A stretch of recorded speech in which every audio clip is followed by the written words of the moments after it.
Bismillahir Rahmanir Rahim. Assalamu alaikum, dear participants. Welcome to this session of textual study of the Quran. Today we'll be starting off with verse 83 of Surah An'am, and you would recall that in our last session we had discussed the very famous and very moving passage of the Quran in which Prophet Abraham tried to convince his nation that the heavenly bodies that they worship in the form of the stars, the sun and the moon, they all are subservient to a supreme law, and that law is governed by God. And according to this law, they rise and they set, and this again shows that they cannot be God themselves. And it is in response to this that we find verse 83 telling us, وَتِلْكَ حُجَّتُنَا آتَيْنَاهَا إِبْرَاهِيمَ عَلَىٰ قَوْمِهِ نَرْفَعُ دَرَجَاتٍ مَّن نَّشَاءُ إِنَّ رَبَّكَ حَكِيمٌ عَلِيمٌ. So the words are, this was our conclusive reasoning which we provided Abraham against his people. We raise ranks after ranks of whomsoever we desire. In reality, your Lord is all wise and all knowing. So the clear thing that we can conclude from here is that what was said earlier about the rising and setting of the stars, the sun and the moon, was not an evolution of his own thinking. It was not something that Abraham was questioning his own self and was trying to make two and two together. He was actually trying to put this argument before his own nation so that they realize, and that is why it is said, Tilka hujjatuna atainaha ala Ibrahim ala qawmihi. This was the conclusive argument that we blessed Abraham with, so that he is able to convince his people. So the words ala qawmihi, of course, tells us that it was something that he wanted to bear witness to his nation. So the words are against his nation or towards his nation.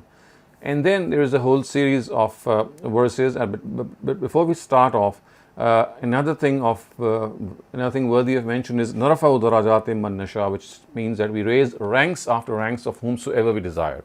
Now, in the Arabic language, the word darajat is used, and I have explained this earlier on also, that in the Arabic language there is this style in which the plural does not always represent multiplicity.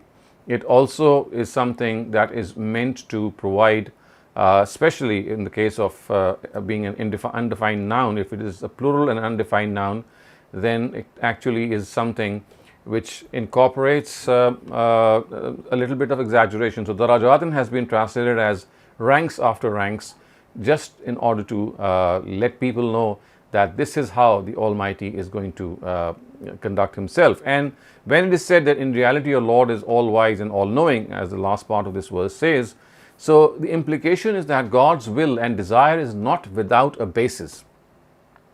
It is based on his knowledge and wisdom. He himself grants these ranks of nearness to those who are worthy of them. So when he grants people ranks and status and position, it's not out of any whim, it's not out of any favoritism. It's on the basis of his knowledge and wisdom. And that knowledge and wisdom tell us that people who are given these ranks, they are actually worthy of being given these ranks. So now we have a whole list of prophets that is going to be spelled out before us, and it will be shown how all these prophets of God had brought the same guidance from God, and the prophet has been told to obey their guidance. So the words are, وَوَهَبْنَا لَهُ إِسْحَاقَ وَيَعْقُوبَ كُلًّا هَدَيْنَا وَنُوحًا هَدَيْنَا مِنْ قَبْلُ وَمِنْ ذُرِّيَّتِهِ دَاوُودَ وَسُلَيْمَانَ وَأَيُّوبَ وَيُوسُفَ وَمُوسَى وَهَارُونَ وَكَذَلِكَ نَجْزِي الْمُحْسِنِينَ. Then not only this, to Abraham we gave Isaac and Jacob. We guided each of them. Before this we had given the same guidance to Noah, and after Abraham to his descendants David, Solomon, Job, Joseph, Moses and Aaron also. Thus do we reward the righteous. وَكَذَلِكَ نَجْزِي الْمُحْسِنِينَ. And then وَزَكَرِيَّا وَيَحْيَا وَعِيسَى وَإِلْيَاسَ كُلٌّ مِّنَ الصَّالِحِينَ. The list continues, and it says, and to Zacharias, John, Jesus and Elias too. All these were among the righteous. وَإِسْمَاعِيلَ وَالْيَسَعَ وَيُونُسَ وَلُوطَ وَكُلًّا فَضَّلْنَا عَلَى الْعَالَمِينَ. And to Ishmael, Elisha, Jonah and Lot also. Each of them we had exalted above the people of the world. So each of them we had exalted above the people of the world. Obviously this refers to the fact that each of them were prophets of God. They were given this special status of being torch bearers of God's guidance so that they could come and deliver this guidance to people. Remember, the scheme of the Almighty that has been outlined at various instances in the Quran is that as far as basic guidance is concerned, all of us as individuals, we have been born with this innate guidance regarding the awareness of right and wrong. And on most occasions, we are able to find our way. Our intellect guides us. But then, of course, it falls short in certain areas, and it is in those areas that divine guidance comes and guides it, our intellect. So it's not that divine guidance comes and gives us original guidance regarding morality, for example, because guidance about morality is something with which we are born. We already know what right and wrong are. In certain areas, for example, how to worship the Almighty, what exactly are the means to worship, how should we connect to the Almighty. So these are the areas in which our own intellect will fall short. And if you look at history, it tells us that we have fallen well short of this, because in the absence of any divine guidance as to how to connect to God, people have come up with all sorts of different formulae and different methodologies. Some of them have forsaken the world, and some of them think that, well, it's just like a 24-hour devotion to the Almighty that is essential. There are others who think that, well, it should be very marginal. And there are still others who think that, well, as far as we are morally pure and sincere, we don't need even to remember God all the time. So these were the extremes, and these are still the extremes through which mankind has been passing through. So what do the prophets of God do? They complete this guidance that we have in our own selves regarding right and wrong, and certain things which are concise and which need to be defined, they make them clear to us. And as I said, one of the most significant areas of divine guidance is how to connect with God, what are the worship rituals that we need to connect with God, and also what are the optimum number of worship rituals that are required for this purpose. And in the absence of any divine guidance, as I said, you will see that how mankind has continued to wander around in the labyrinths of darkness, and they have not been able to come up with anything that is going to be a balanced approach towards remembering the Almighty. And again, the methodology that has been adopted by the Almighty by sending these prophets is that for a very long time, prophets used to come to every nation, and that, it seems, was the case because mankind was settled in different parts and the population was not that much. It was like in bits and pieces that they were settled. So individual prophets were sent to them. And then by the time Abraham came to the scene, which is around 2000 BC, it is known from the Quran, we can clearly decipher this from the Quran, that then guidance was specifically made to be found in the progeny of Abraham. So they were the torch bearers of this guidance. They were ones who would carry this guidance, and they were given the responsibility of making this guidance prosper and at the same time reach other parts of the world. So that is why we find a list of these prophets coming to us, and also many of these prophets that you find here, they are not Rasul, so to speak. They are Nabi, and they are not Rasul. The distinction being that as far as the Rasuls of God are concerned, translated as messengers, so they bring about worldly change in this lifetime. On the behest of God, at the behest of God, they punish people or reward them for whatever they do. And this is something which is only specific to the era of God's messengers. It's not something which prophets of God do. And if you look at this, the list that is being given here, we find Zacharias, John, Jesus, and Elias. And of course, it does seem that Elias is someone whom the Bible calls as Elijah. Elijah is a prophet of God, and because of the fact that these Semitic languages, they have these different pronunciations that change with the change in language. So it does seem, has been the influence of many scholars, that Elias, who's mentioned here, is actually Elijah of the Bible. And all these were among the righteous, as you can see. They were all righteous servants of God, Ishmael, Elisha. That again, two prophets are mentioned in the Bible whose names are similar to the word Elisha. So one of them has the pronunciation Elisha, which is closer to the Quran, and we find from history that he prophesied around 800 BC. And the other one is Isaiah, and he actually prophesied around 750 BC. So it could be either of the two. Elisha could be either Elisha, as you can clearly see, or it could be Isaiah, because these pronunciations are very close to one another. Again, we have to understand that the details of these prophets at times are not given fully, and the Quran has actually given this blanket statement that there are a number of prophets who were sent and they guided people, but they are not mentioned in the Quran. Rusulan kad kasasnahum alayk wa rusulan lam naqsushum alayk. So there are messengers which God has mentioned in the Quran and narrated their stories to the Prophet. And we know from the style of the Quran and the way the whole Quran has been organized that prophets of God who were not known to the Arabs, they are not mentioned here. Because remember, the Quran is delivering the truth to the Arabs in a way that it is trying to argue with them regarding what they knew themselves. So only prophets of God about which they had knowledge of are mentioned here. And there are several other prophets whom the Arabs did not know and which are actually not mentioned by the Quran, as we have seen from this verse. And then it is said, وَمِنْ آبَائِهِمْ وَذُرِّيَّتِهِمْ وَإِخْوَانِهِمْ وَاجْتَبَيْنَاهُمْ وَهَدَيْنَاهُمْ إِلَىٰ صِرَاطٍ مُسْتَقِيمٍ. And to Ishmael, Elisha, Jonah, and Lot also, each of them we had exalted above the people of the world. Now, of course, this is a general mention on the fact that prophets of God, they have this degree of superiority over human beings because they are the ones who deliver the message of God. And then it is said, moreover, we also guided their forefathers, their children, and their brethren, chose them and guided them to this straight path of monotheism. So this straight path of monotheism, of course, is something that we have to understand, that the word occurs as an undefined noun. It says, وَهَدَيْنَاهُمْ إِلَىٰ صِرَاطٍ مُسْتَقِيمٍ. And we've also discussed this, that at times in the Arabic language, when the noun becomes undefined, it actually expresses the magnitude, it expresses the exaltedness of something.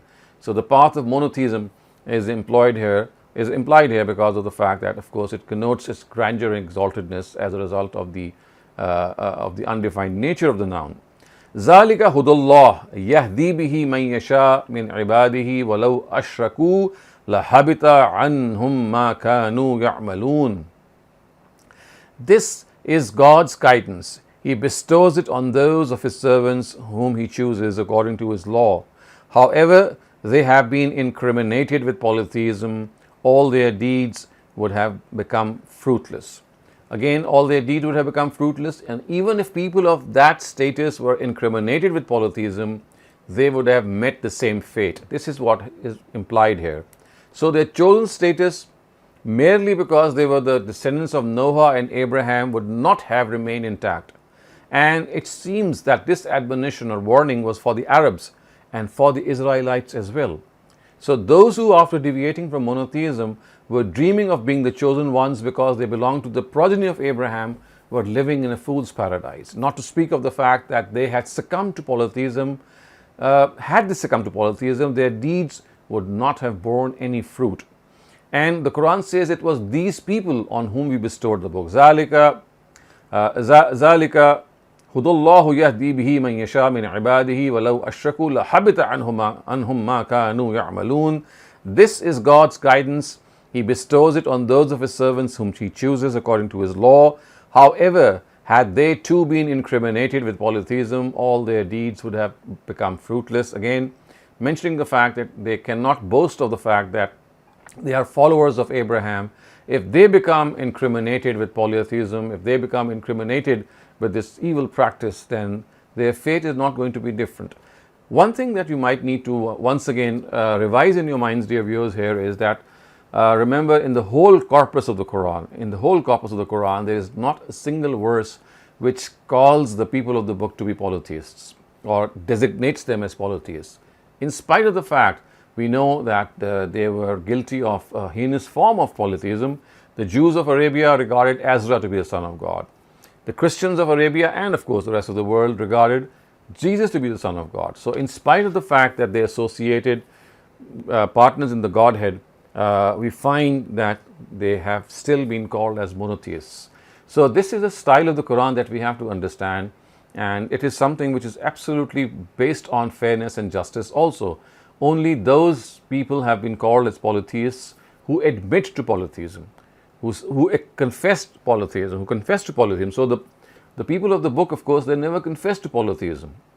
The idolaters, the polytheists or the Bani Ismail as we know them, the Ishmaelites, they confess to the fact, they acknowledge that they worship more than one God, and hence they have been labeled as al-mushrikun, that they are the polytheists. But the people of the book, they are deviant monotheists, at what we can say, that although of course associating someone as a son of God is something that cannot be comprehended unless we say that this is also a part of or a form of polytheism. But the Quran says that because these people, they themselves call themselves as monotheists, and at the same time they argue that the way Trinity, or the way they believe in three of one of the three, so it's something that is also the same as monotheism. The Quran does not accept it, but it gives them this big leverage that because they themselves do not claim to be polytheists, they say that we are monotheists, and Trinity, of course, is a form of monotheism. So the Quran has respected this view of them, and it is in light of this and in response to this that we must always realize that the Quran does not regard the people of the book, in spite of what they do regarding associating a son to God, regarding to them to be polytheists.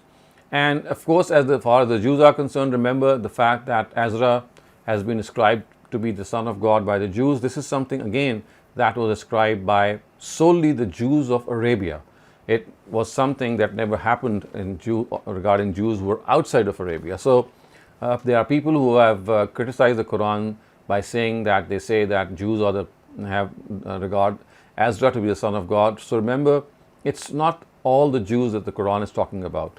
The Jews of Arabia are the ones the Quran is talking about, and hence when it says that they regarded Ezra to be the son of God, they belong to the particular territory of Arabia and no one else. So, أُولَٰئِكَ الَّذِينَ آتَيْنَاهُمُ الْكِتَابَ وَالْحُكْمَ وَالنُّبُوَّةَ وَمَنْ يَكْفُرْ فَإِنْ يَكْفُرْ بِهَا هَؤُلَاءِ فَقَدْ وَكَّلْنَا بِهَا قَوْمًا لَيْسُوا بِهَا كَافِرِينَ أُولَٰئِكَ الَّذِينَ هَدَى اللَّهُ فَبِهُدَاهُ مُقْتَدِهِ قُلْ لَا أَسْأَلُكُمْ عَلَيْهِ أَجْرًا إِنْ هُوَ إِلَّا ذِكْرًا لِلْعَالَمِينَ. So the words are, it was these people on whom we bestowed the book, authority and prophethood. Now, of course, this refers to the political authority. The word authority here, of course, refers to the political authority. These elders were invested within some status or the other, and because of which they had the opportunity to decide both their individual and collective affairs in accordance with the book of God. So these people of the book, and they are the ones that we are discussing here. Of course, they are the ones who are the Israelites. So about them it is said that they were given this authority to decide the affairs of people. And it is said, فَإِنْ يَكْفُرْ بِهَا هَؤُلَاءِ فَقَدْ وَكَّلْنَا بِهَا قَوْمًا لَيْسُوا بِهَا كَافِرِينَ. So if these addressees of yours deny it, then there is nothing to worry about, because we have consigned this favor to some others who will not deny it.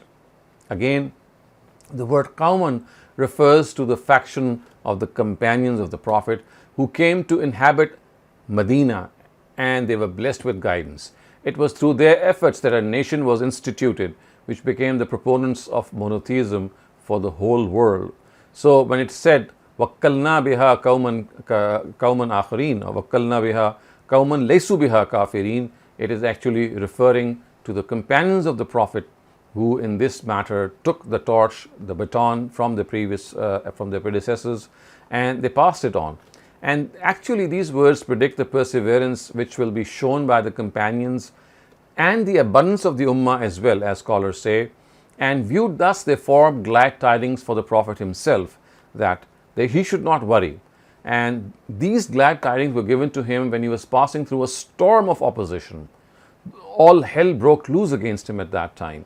Evident from the words is the unassailable verdict of God that the preaching struggle of Prophet Muhammad will be successful.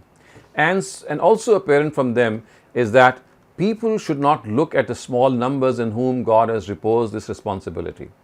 They would be advocates of this message, and those very drops will one day become an ocean. Those small drops will one day constitute a whole ocean, and people will enter into the folds, as you can see.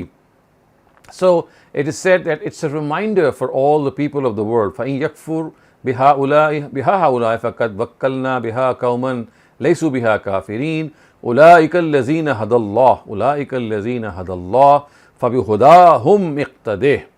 This is something which is extremely important, dear viewers, to note, and it is being addressed to Prophet Muhammad himself. So what is being said? It is said that these prophets whom we have mentioned, it is they who were the ones guided by God. It is they who are the ones who were guided by God. And then please note these words, فَبِهُدَاهُمْ اقْتَدِهْ. So follow their ways only. And then it is said, قُلْ لَا أَسْأَلُكُمْ عَلَيْهِ أَجْرًا إِنْ هُوَ إِلَّا ذِكْرَى لِلْعَالَمِينَ. I tell these people, however, I do not want any recompense from you for this message. I am preaching so that if you do not accept it, I shall lose something. It is a mere reminder for all the people of the world. It is a mere reminder for all the people of the world. So the first thing, dear viewers, that we need to note here is this comprehensive nature of God's guidance. The Prophet, peace be upon him, has been told that he must follow the ways of these people or these prophets of God who are his predecessors. So فَبِهُدَاهُمْ اِقْتَدِهْ. The guidance that they brought, the Prophet is liable to follow that guidance. And we know that at other instances, the Prophet has been asked to follow the millat of Ibrahim. قُلْ بَلْ مِلَّةَ إِبْرَاهِيمَ حَنِيفًا, as has been the words, or اتَّبِعُوا مِلَّةَ إِبْرَاهِيمَ, that follow the religion of Abraham. So clearly what we can see is that all the messengers of God, all the prophets of God, they brought down the same guidance. They brought down the same guidance. Yes, there were certain changes that were made, but primarily guidance consists of faith and morality. So faith and morality from day one, since the time of Adam, have remained the same all over. It is only in the case of the Sharia, which of course has gone through some evolution because of the change and nature of the society, that we can see. Otherwise, the basis of religion, which is al-hikmah, is faith and morality. Since the time of Adam, all the way up to Prophet Muhammad, every single prophet of God has asked people to believe in the same tenets of faith, in the same tenets of morality. In fact, morality is something which is inborn, and whenever the Quran brings it up, it's just to remind people of what they already have in themselves. So we have to understand that Prophet Muhammad is the last of those messengers, and he has given us the latest edition of God's religion. And it is not that he has given a different edition in the sense that he's brought a new religion. No, he has just revived certain precepts that were either forgotten, or at other times he has reminded people of what they had forgotten. So that is why you find the actual word as zikra, which says that it's like a reminder. The words, of course, are أُولَٰئِكَ الَّذِينَ هَدَى اللَّهُ فَبِهُدَاهُمْ اقْتَدِهْ قُلْ لَا أَسْأَلُكُمْ عَلَيْهِ أَجْرًا إِنْ هُوَ إِلَّا ذِكْرًى لِلْعَالَمِينَ, which means that it is a mere reminder for people. Now, the first of these facts regarding the Quran being a reminder is that whatever the Quran is presenting was not something that was unknown or unique to them. It was a reminder of the realities ingrained in human nature, but people had buried them beneath their desires and religious innovations. The second important thing that has to be kept in mind in this regard is that the Quran was reminding them of the very guidance which was brought forth by Noah and Abraham and all the prophets, as I've just referred to. But those who claim to associate themselves to these prophets had invented some wrong concepts in relation to some names, and then regarded these wrong concepts as the religion of their forefathers. So through this reminder, the Quran is not only making them remember some forgotten pages of history, but also some forgotten lessons of human nature. So whoever wants can benefit from these nations, and this is one of the most beautiful realities that we find has been enshrined in the Quran, that it is a reminder. This is something that we know in our own selves, but we need to be reminded, and that is what the Quran has done, and it has in huwa illa zikra lil alamin. وَمَا قَدْرُ اللَّهَ حَقَّ قَدْرِهِ إِذْ قَالُوا مَا أَنزَلَ اللَّهُ عَلَى بَشَرٍ مِّن شَيْءٍ قُلْ مَنْ أَنزَلَ الْكِتَابَ الَّذِي جَاءَ بِهِ مُوسَى نُورًا وَهُدًى لِلنَّاسِ تَجْعَلُونَهُ قَرَاطِيسَ تُبْدُونَهَا وَتُخْفُونَ كَثِيرًا وَعُلِّمْتُم مَّا لَمْ تَعْلَمُوا أَنتُمْ وَلَا آبَاؤُكُمْ قُلِ اللَّهُ ثُمَّ ذَرْهُمْ فِي خَوْضِهِمْ يَلْعَبُونَ. In reality, these people did not recognize the due importance of God when they said, God has not revealed anything to any mortal. Ask them, who had then revealed the book brought by Moses, which was a light and guidance for mankind, which they would show to them page by page and would hide most of it, and through which you were given that knowledge which neither you nor your forefathers knew. Say, God only did, then leave them to amuse themselves with their quibbling. So, an important note of caution that has been sounded here is, God has not revealed anything to any mortal. This is what they claimed. So, it will become evident from these verses as we go along that this is a reference to the statements of the Jews, who in those times were trying to instigate the Quraysh. So, they wanted to instigate them and were implanting various objections in their minds. The Jews must have had this in mind, that after the Torah there was no need for a new book or Sharia, and hence God would reveal nothing to any human being. But the way they gave this statement did not challenge the collective pride of the Arabs, and at the same time it achieved its required objective. So the Quran is first commented while keeping in view the apparent connotation of the statement that those who regard their Creator to be so aloof from His creation that after creating a strong urge for guidance in them does not provide an answer to it, then it can only be said about them that after remaining the recipients of God's guidance for centuries, they did not recognize the true importance of God. And that is what is expressed here. Ma qadarullah haqqa qadrihi.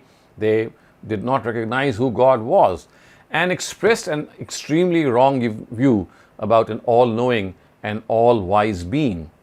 Another thing that you might need to note here is what is said, that which they would show to them page by page. So the Torah is something that they would show page by page and would hide most of it. وَتَجْعَلُونَهُ كَرَاتِيسَ تُبْدُونَهَا وَتُخْفُونَ كَثِيرًا. So this is actually an expression of the disregard shown by the Jews for the Torah, and also an answer of the inner aspect of their statement that after what they did with the book of God, it was imperative that a new book and Sharia be revealed so that people were able to come into light from darkness and able to get back to the right path. So remember, tubdunaha wa tukhfuna kathira, they would just express, or they would show people some part of the guidance. Remember, the scholars of the Jews, they were the custodians of the book, so it was not in the possession of the common man. So they would come to their scholars and they would not present them with the whole book. As the Quran says, parts of them would be hidden. In fact, if we give due deference, we'll find that major parts of the book would be hidden from them and only a small part would be shown to them. So the Jews had never compiled the Torah, in short, the way it was done in the times of the last prophet, between two covers. They had, on the contrary, divided into various parts and had written each part separately. So it's like the scrolls that were rolled up, and there were different scrolls, and they could easily open up one scroll and not open up the other scroll, and this is how it went about. And when a book is written in parts on scrolls on separate sheets, and it is also in the custody of a specific group, the group can easily conceal any part of it, and this is one of the gravest crimes that the scholars of the Jews committed, the rabbis. And the Quran has said that it is evident from the words of the Quran, as I just said, that a greater part of the Torah had been concealed from the common people and a lesser one had been exposed to them. It is something which is very, very apparent. And thus we have to understand that when the Quran says that you were given that knowledge which neither you nor your forefathers knew, say God only did that, then leave them to amuse themselves with their quibbling. So like a book that was given to them, it was no other book that could have these characteristics. وَهَذَا كِتَابٌ أَنزَلْنَاهُ مُبَارَكٌ مُصَدِّقُ الَّذِي بَيْنَ يَدَيْهِ وَلِتُنذِرَ أُمَّ الْقُرَى وَمَنْ حَوْلَهَا وَالَّذِينَ يُؤْمِنُونَ بِالْآخِرَةِ يُؤْمِنُونَ بِهِ وَهُمْ عَلَى صَلَاتِهِمْ يُحَافِظُونَ. So, like that very book, this is a book we have revealed, imbued with great guidance, confirming what came before it, so that you may give glad tidings to people through it, and that you may warn those who live in the mother city and around it. Rest assured, those who believe in the hereafter, it is they who shall believe in it, and it is they who protect their prayers. وَهُمْ عَلَى صَلَاتِهِمْ يُحَافِظُونَ. So, it is said that it is a book we have revealed, imbued with great blessings. Now, this is a reference to the universal blessings which manifested themselves with the advent of Prophet Muhammad, and of course the revelation of the Quran, and whose glad tidings had been given to Abraham when he had prepared to sacrifice his son at God's behest. And I'm going to just read out a small passage from the Bible, because these are the glad tidings that were given to Abraham, and they have been recorded in the book of Genesis, chapter number 22, and these are verses 15 to 18. So what is said is that the angel of the Lord called to Abraham. He called to Abraham from heaven a second time and said, I swear by myself, declares the Lord, that because you have done this and have not withheld your son, your only son, I will surely bless you and make your descendants as numerous as the stars in the sky and as the sands on the seashore. Your descendants will take possession of the cities of their enemies. Your descendants will take possession of the cities of their enemies, and through your offspring, all nations on earth, will be blessed because you have obeyed me. So this is what God promised Abraham. And it is in response to this that we are seeing what has been said here, that he is confirming what came before it. Of course, in confirmation of the prophecies about it found in the previous scriptures, and has been revealed so that it can become a conclusive argument on the veracity of the series of prophets that came after the revelation of the Torah. And when it is said, وَلِتُنْزِرَ أُمَّ الْقُرَى وَمَنْ حَوْلَهَا, that you may warn those who live in the mother city and around it. So this part is actually coordinated to the meaning that emanates from the first sentence. So what is being said here is that as a result of the revelation of the Quran, the blessings referred to above manifested themselves for the whole world. And as we have seen from the passage in the book of Genesis also, that we are blessed because of the fact that our progenitor, our forefather Abraham, had been blessed, and he had been promised this, that they will take possession, his progeny will take possession of the cities of the enemies. And it is they who shall believe in it, and it is they who protect their prayers, which is the last part of this verse. So if you look at this very closely, you'll find that this is a reference to the pious among the people of the book. It is being said, Allazina yuminuna bil akhirati, yuminuna bihi, that those who believe in the hereafter, they believe in the Quran, wa hum ala salatihim yuhafizun, and they also protect their prayers. So the Quran has actually praised them at a number of occasions, and at every instance has stated that they can be recognized by their diligent adherence to the prayer and their recital of the revelation of the Quran by night and day. So remember, it's not just the deviance or the dissidents among the people of the book that have been mentioned in the Quran. This mention of the righteous among the people of the book also is found at several instances in the Quran, and this is one of those when it says, Allazina yu'minuna bil akhirati yu'minuna bihi, that those who believe in the hereafter will believe in this Quran, and they are the ones who protect their prayers. So this is being referred to the people of the book who had professed faith. So I'll stop here, and inshallah we'll continue with the surah in our later sessions. And if you have any questions regarding what we have studied today, please raise them. My question is in light of the verse 88. Okay. And what is it that shirk pollutes in a person's beliefs and actions that result in all the deeds to become fruitless? I want to know like the negative and detrimental ethical, social, and economic manifestations that shirk causes as a result of one's committing shirk. You see, that is not what the problem of the Quran does not relate to the consequences it causes in our economic life. It says that this is the greatest injustice that you can commit on the face of the earth. You had no knowledge that God has partners. And this is something that only God could have divulged. Only He could have informed us that He has a partner. Because He has not divulged any such information, so if we make it up ourselves, it is like creating falsehood against God. And that is why at other instances the Quran says that it is iftara Allah, it's concoction of or fabrication against God. which makes it an unjust act per se. It in itself is something which is absolutely unjust. Obviously, the consequences, we know that people who indulge in polytheism, they become answerable, or they think that they're answerable to a number of deities. They go against their nature, they try to please several people at the same time, and then they become superstitious also. They don't have the right way to move forward, and as a result, we find these things getting accumulated. But what you need to understand perhaps is that polytheism per se is an act of injustice, and any act of injustice is going to have the consequences that are far reaching. Thank you, Dr. Saleem. Just a reminder for everyone that make sure that your questions are pertaining to the passage until we open the forum for open questions. Shabana Ansari, please unmute your mic and ask your question. अस्सलाम वालेकुम। वालेकुम अस्सलाम। Doctor साहब, ये वाली आयत तो बहुत अहम है जो आपने बताई ना, फबिहुदाहुम इख्तदे, यानी कि नबी सल्लल्लाहु अलैहि वसल्लम को कहा जा रहा है कि सारे अंबिया जो हैं उनके के उसवा को आप फॉलो करें, और जैसे हजरत इब्राहिम के लिए भी को भी फॉलो करने के लिए कहा गया। तो जबकि हमारे यहाँ जो है वो ये समझा जाता है कि नबी सल्लल्लाहु अलैहि वसल्लम आखिरी नबी हैं और सिर्फ उनको हमें फॉलो करना है। हालांकि मुख्तलिफ अंबिया की मुख्तलिफ हालात हैं, जो हजरत ईसा के हैं, जो हजरत यूसुफ के हैं, वो हालात नबी सल्लल्लाहु अलैहि वसल्लम को पेश नहीं आए, तो उसके हिसाब से हम उनको भी फॉलो कर सकते हैं और उनको भी उसवा हसना इख्तियार कर सकते हैं।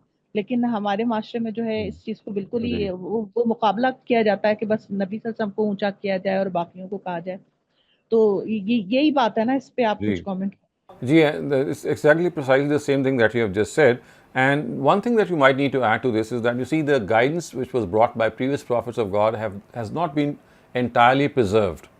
So we do have bits and pieces, we do have certain oral traditions, and we do have a record of them in the Torah at various instances.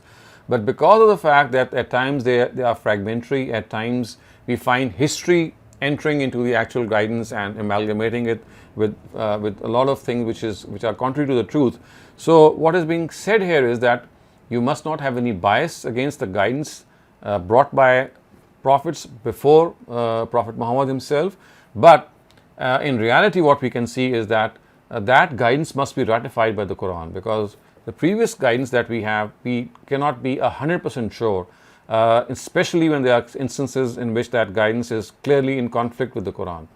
So in that case we will follow the Quran, and the reason for that is that we would say that that part of the guidance that was brought by the previous prophets of God somehow was not able to reach us in its original form, or was corrupted by some other reasons and factors. But yes, as far as showing respect to all prophets of God is concerned, we have so many other verses also which say that La nufarriqu bayna ahadim min rusulihi, that, O God, we do not differentiate between any of your messengers, we give them equal respect. So that is what the Quran has said repeatedly. But unfortunately, as you have pointed out, there have been these divides and factions in the history of mankind, and that divide has been because of the fact that they regard their own prophet to be elevated and highly regarded than the rest of the prophets. और लेकिन जितना कुरान में है उनका जिक्र है उस हिसाब से तो हम कर सकते हैं ना, उनकी दुआएं हैं और उनके वाकयात हैं उस हिसाब से। और खुद नबी सल्लल्लाहु अलैहि वसल्लम ने जैसे हजरत यूसुफ अलैहिस्सलाम का जिक्र किया कि ला तसरीबा, मतलब उन्होंने उनके उसवे को फॉलो किया कि ला तसरीबा अलैकुमुल यौम, और इस तरह मतलब उसमें रिवायात में मुख्तलिफ अंबिया का जिक्र करते हुए पाए जाते हैं कि नहीं वो मुझसे ज्यादा बुलंद थे जब कभी आपकी तारीफ की जाती थी। तो ये भी सामने आता है। बहुत शुक्रिया जज़ाकल्लाह। Thank you, Dr. Saleem. I do not have any raised hands right now. If anybody has any questions, please ask your questions. Otherwise, we will be moving on to the idiomatic translation. Dr. Saleem, I think no more questions. Okay. So, starting off with the literal and idiomatic translation, وَتِلْكَ حُجَّتُنَا آتَيْنَاهَا إِبْرَاهِيمَ عَلَى قَوْمِهِ. Wa and tilka, this. Of course, this is referring to the previous passage of the Quran that we read last week regarding the rising and setting of the heavenly bodies. So, while referring to it, the Quran says, Tilka hujjatuna. This is the conclusive reasoning or conclusive argument. Atainaha, we gave Ibrahim to Abraham. Allah qawmihi, against his people. Allah against qawmihi, his people. Narfa'u, we raise darajat, ranks after ranks. Man nasha'u, about whomsoever we want to. So we raise the ranks of people one after the other, or in other words, in various ways regarding whomsoever we would like to. And then it is said, Inna Rabbaka Hakimun Alim, Inna indeed Rabbaka, your Lord, Hakim, wise, Alim, knowledgeable. So, and indeed your Lord is wise and knowledgeable, which means that when He raises ranks of people, it's not haphazard, it's not out of any lack of consistency. It is based on His knowledge and His wisdom. Wa wahabna lahu ishaqa, wa and wahabna, we gave him, we gave actually lahu to him, ishaqa, Isaac, wa and Yaqub, Jacob. So it's referring to the fact that Abraham was given Isaac and Jacob. Of course, Isaac was his own son and Jacob was Isaac's son. Kullan hadaina, each of them we guided. Wa Nuhan hadaina, and we guided Noah, min qabl, before Abraham. Wa and min zurriyatihi, from amongst his progeny. And who are these? Dawood, David. Wa and Sulaiman, Solomon. Wa and Ayub, Ayub is Job. Wa and Yusuf, Joseph. Wa and Musa is Moses. Wa Harun and Aaron. Wa kazalika najzil muhsinin. Wa and kazalika, in this way, najzi, we reward al muhsinin, the righteous. In this way do we reward the righteous. And then the list continues. Wa and Zachariah, Zacharias, and Yahya, Yahya is John, and Isa and Jesus. Wa Ilyas and Ilyas too. Kullum min as-salihin, each of them was amongst the righteous. And to continue with the list, wa Ismail and Ishmael, wa Yasa and Yasa, wa Yunusa and Jonah, wa Luta and Lot, wa kullan faddalna, and each of them we elevated, ala, upon, alameen, people of the world. So each of them we elevated above the people of the world. Wa and min abaihim, from amongst their forefathers. Wa zurriyatihim, and from their progeny. Wa ikhwanihim, and from their brethren. Wajtabaynahum, and we selected them. Wa hadaynahum, and we guided them. Ila, towards. Siratim mustaqim, the straight path. Zalika hudallah, this is the guidance of God. Zalika hudallah, this is the guidance of God. Yahdi bihi man yasha, who He guides whomsoever He wishes. So this is the guidance of God, and He gives this guidance, Yahdi bihi, He gives this guidance, bihi man yasha, to whomsoever He wants, min ibadihi, from among His servants, from among His people. Wa and law, if ashraku, they had committed polytheism, lahabita, gone wasted, anhum, from them, ma kanu ya'malun, what they had been doing. So had they committed polytheism, what they had been doing would have just gone away from them, they would have been wasted away. Ulaika allazina, these are the people, ataynahum, to whom we gave, al-kitab, the book, wal-hukm, and authority, wal-nubuwa, and prophethood. So these are the people to whom we gave the book, authority, and prophethood, referring to the Israelites. فَإِن يَكْفُرْ بِهَا, fa, therefore, in, if, yakfur, they deny, biha, this, yakfur biha haula, if they deny this, فَقَدْ وَكَّلْنَا, fa, therefore, indeed, wakkalna, we will depute, biha, it, qawman, a nation, laysu, not, biha, about it, bikafirin, deniers. So actually, idiomatically, it would mean that fa'in yakfur biha, that if they also deny it, then what will happen is wakkalna biha qawman, we will designate or we will depute another nation, laysu biha kafirin, who will not be its rejectors or deniers. Ulaika, it is they, allazina, who hadallah, God has guided. So it is these people whom God has guided. Fabihudahum, so therefore, regarding their guidance, iqtadeh, you follow them. So therefore, about their guidance, you must follow them. Qul, ask. La, not. As'alukum, I ask you. alayhi, upon it, ajra, any reward. So tell them, I do not ask from you any reward about this. In not, huwa, that, illa, except, zikra, reminder, lil alameen, to the world. So it is not except a reminder to the people of the world. Zikra, reminder, lil alameen, to the people of the world. Ma qadar wa ma qadarullah haqqa qadrihi, wa and ma, not, qadarullah, they gave importance to God, haqqa qadrihi, the way importance should have been given. Is qalu, is when, qalu, they said, ma, not, anzalallahu, God has revealed, ala, upon, basharin, his servant, min shay, anything. So they did not give due importance to God when they said, ma anzalallah, God has not revealed, ala basharin, upon his servant, min shay, anything. Qul, tell them, man, who, anzal al-kitaba, has revealed the book, allazi, who, ja'a bihi, which was brought to you, or which came with Musa, with Moses, Nuram wa Huda, as guidance and light, linnas, for people. So ask them, who has revealed the book brought by Moses? Man anzal al-kitab, who has revealed the book, ja'a bihi Musa, that has been brought by Moses, and this is what? It's nur wa huda, it's light and guidance, linnas, for people. Taj'alunahu, you make it, karatis, into pages. So you make it into pages, which means that you show them to people page by page. Tubdunaha, you hide it. Wa tubdunaha, you reveal it. Wa tukhfuna kasira, and you hide a lot. So in other words, what is being said is that this Torah has been revealed you have collected a Torah into parts, into scrolls, and you show them to people and you hide a greater part of it. Tukhfuna kasira means that you hide a greater part of it.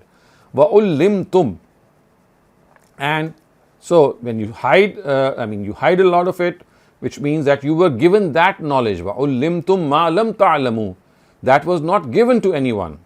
Wa ullimtum ma lam ta'lamu would mean that you were taught that which was not taught to anyone. Antum wala abaukum, neither you nor your forefathers. So what is being said here is that the knowledge that you were given was not ever being received by you or by your forefathers. Then they knew nothing about you. In other words, you were given that knowledge which neither you nor your forefathers knew. None of them were aware of it. Qulillah, tell them, Allah, it is God. So when it is said that you were given that knowledge which neither you nor your fathers knew, the question of course is that they have to, when they pose this question, then the answer to this is that it was God who did so. It was He who revealed this knowledge. Summa, then, zarhum, leave them, fi, in, khawzihim, in their quibbling. So leave them in their quibbling, yal'abun, that they do while amusing oneself. Yal'abun, they play about. They amuse themselves by playing about.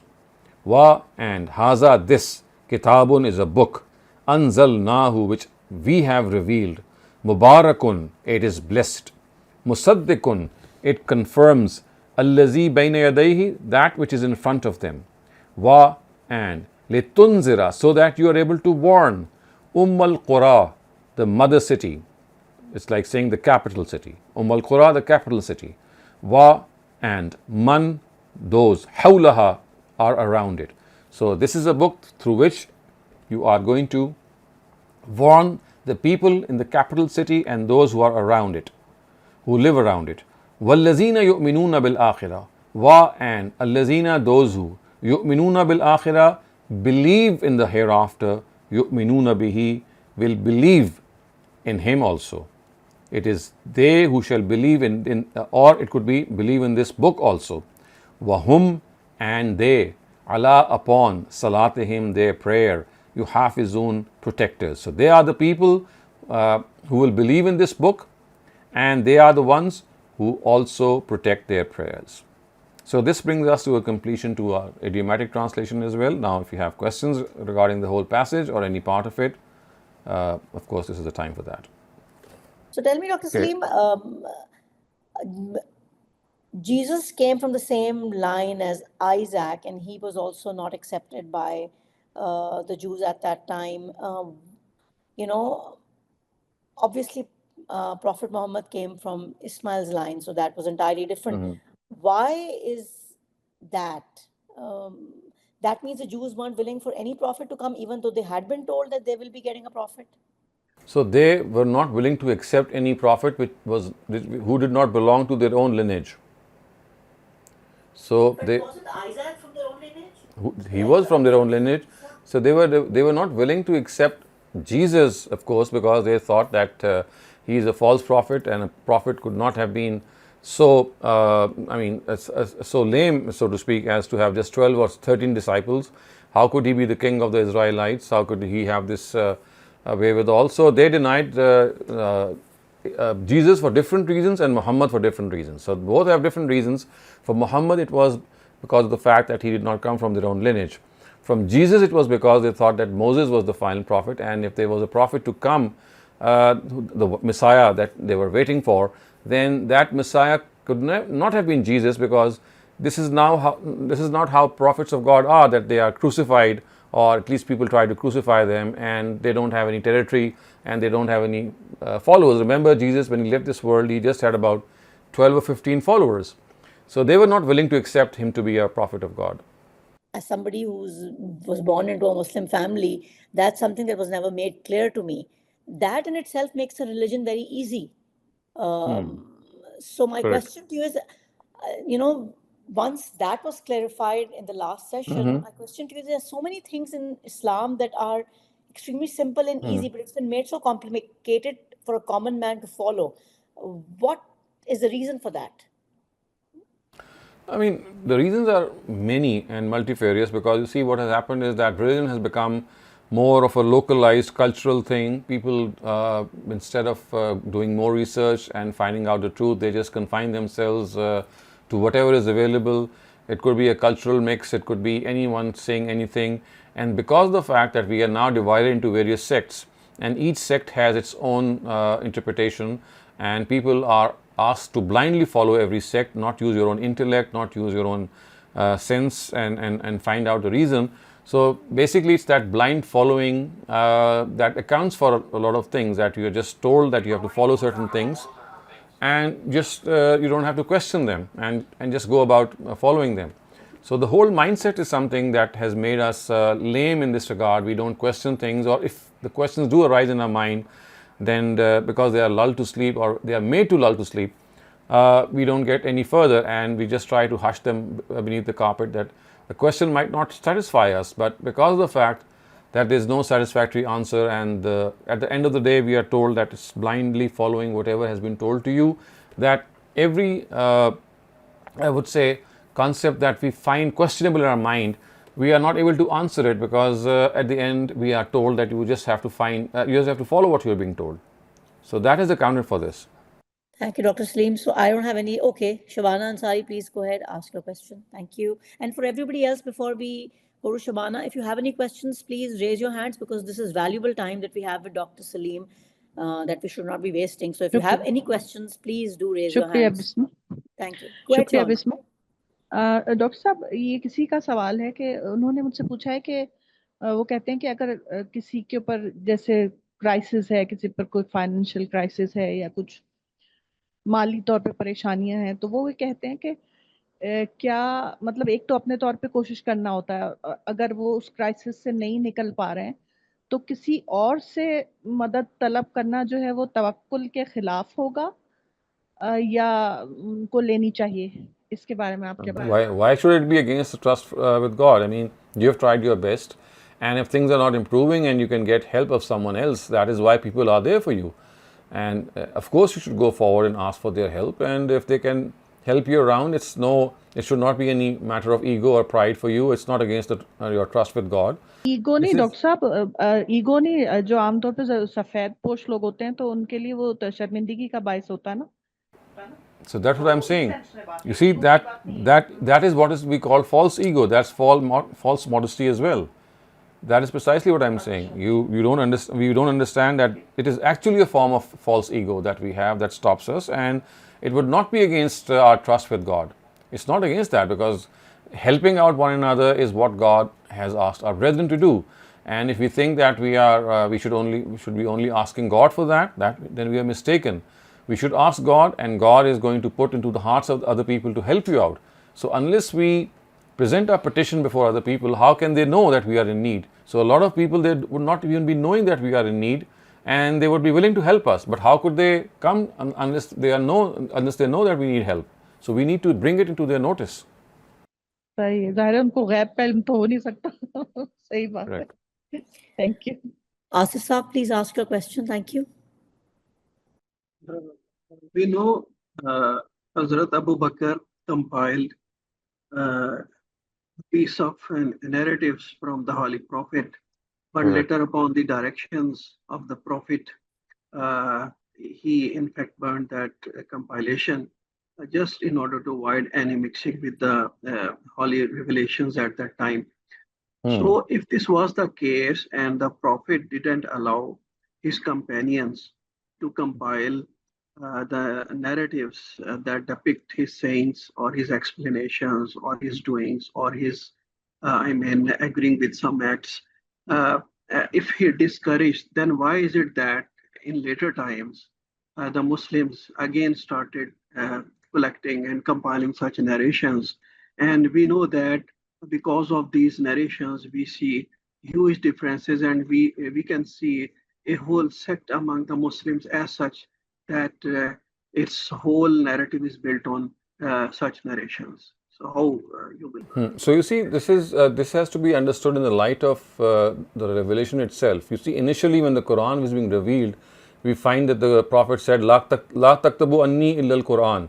Illal ayah. So don't write from anything that is other than the Quran, giving this importance of the fact that this revelation must be the concentration that you should always put into this. Otherwise, you might get distracted.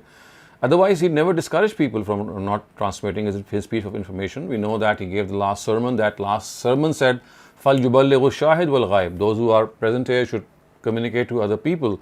And we have other instances as well. It is only because of being very cautious at the time when the Quran was being revealed that he had said that whenever you write something down from me, it should be the Quran, which means that if you have to say something from me, you can transmit it orally. But when you write something, it must be the Quran, because what becomes written becomes something very important. So his discouragement was for writing down and not for communicating.